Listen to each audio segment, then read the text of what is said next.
We're still on with the story.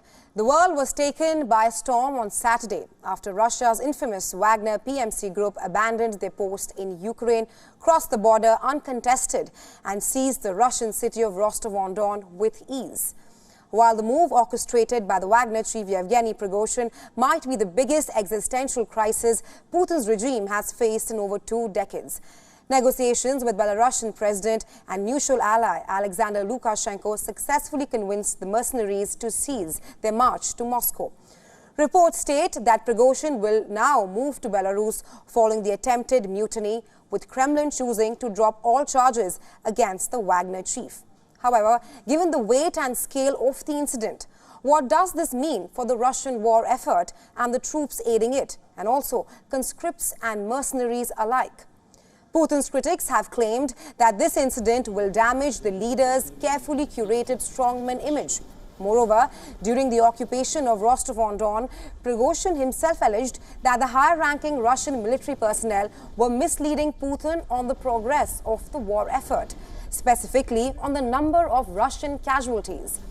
Furthermore, Lukashenko's successful intervention may strain the power structure in Moscow. The Belarusian president has historically played second fiddle to Putin. However, Lukashenko's role in defusing the mutiny showcases the leader as having done something Putin was unable to do so.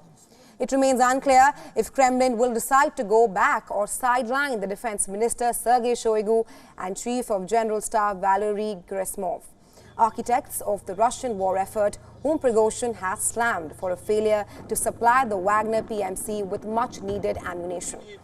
The Kremlin has also confirmed that no action will be taken against the Wagner troops who took part in Prigozhin's mutiny. Those mercenaries who did not take part in the mutiny have been offered contracts from the Russian Defense Ministry. The ministry has also decreed that all autonomous volunteer forces will be brought under its control by July 1st. All the other Wagner units have been ordered by Prigozhin to reoccupy their posts, limiting the frontline fallout for the Russian side. Now, taking advantage of the chaos, however, the Ukrainian side is claiming to have retaken parts of Bakhmut. The deputy defense minister has claimed that the Ukrainian troops have made strides in the south.